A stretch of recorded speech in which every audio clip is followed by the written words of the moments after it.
প্রায় ১৫ বছর পর ঢাকায় পাকিস্তান ও বাংলাদেশের পররাষ্ট্র সচিব পর্যায়ের বৈঠক অনুষ্ঠিত হচ্ছে। আজ রাষ্ট্রীয় অতিথি ভবন পদ্মায় সফররত পাকিস্তানের পররাষ্ট্র সচিব আমনা বালুচ এবং বাংলাদেশের পররাষ্ট্র সচিব মোহাম্মদ জসিমউদ্দিনের মধ্যে এই বৈঠক চলছে। বৈঠকে দুই দেশের স্বার্থ সংশ্লিষ্ট ও অমীমাংসিত বিভিন্ন বিষয় নিয়ে আলোচনা হওয়ার কথা রয়েছে। দুপুরের পর পররাষ্ট্র উপদেষ্টা মোহাম্মদ তৌহিদ হোসেন এবং এরপর প্রধান উপদেষ্টা অধ্যাপক ডক্টর মোহাম্মদ ইউনূসের সঙ্গে সৌজন্য সাক্ষাৎ করবেন আমনা বালুচ। এর আগে গতকাল দুপুরে পাকিস্তানের পররাষ্ট্র সচিব আমনা বালুচ ঢাকায় আসেন।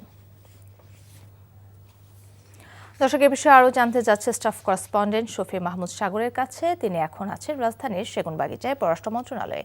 সাগর, আজ পাকিস্তানের পররাষ্ট্র সচিবের আর কি কি কর্মসূচি রয়েছে জানাবেন আমাদের।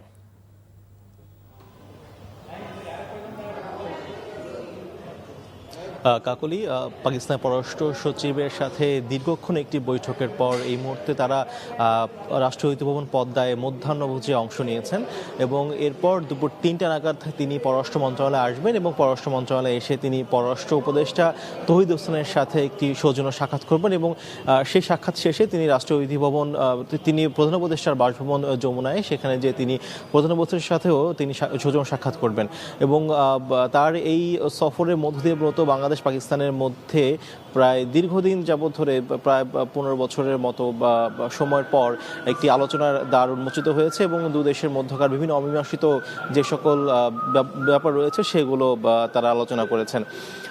এর পাশাপাশি জানিয়ে রাখি যে আজকে দুপুর 2টা-2:30 নাগাদ মার্কিন যুক্তরাষ্ট্রের সহকারী উপপররাষ্ট্র মন্ত্রী দুজন মন্ত্রীর আজকে এখানে আসার কথা রয়েছে এবং তারা প্রথমত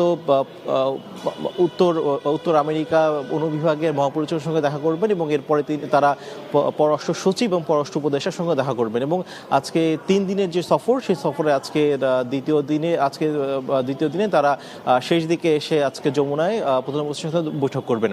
তো আজকের বলাই যায় যে আজকে পররাষ্ট্র মন্ত্রণালয়ে বা কূটনৈতিকদের বেশ আনাগোনা রয়েছে এবং আপাতত এই ছিল এখানকার সর্বশেষ অবস্থা। সাগর, আপনাকে ধন্যবাদ। দর্শক, জানছিলাম পাকিস্তান পররাষ্ট্র সচিবের ঢাকা সফরের প্রসঙ্গ। বান্ডেল থাকলে প্রতি সেনমানিতে টাকা বাঁচবে। বিকাশ সেনমানি বান্ডেল কিনে জিতুন প্রতি লেনদেনে।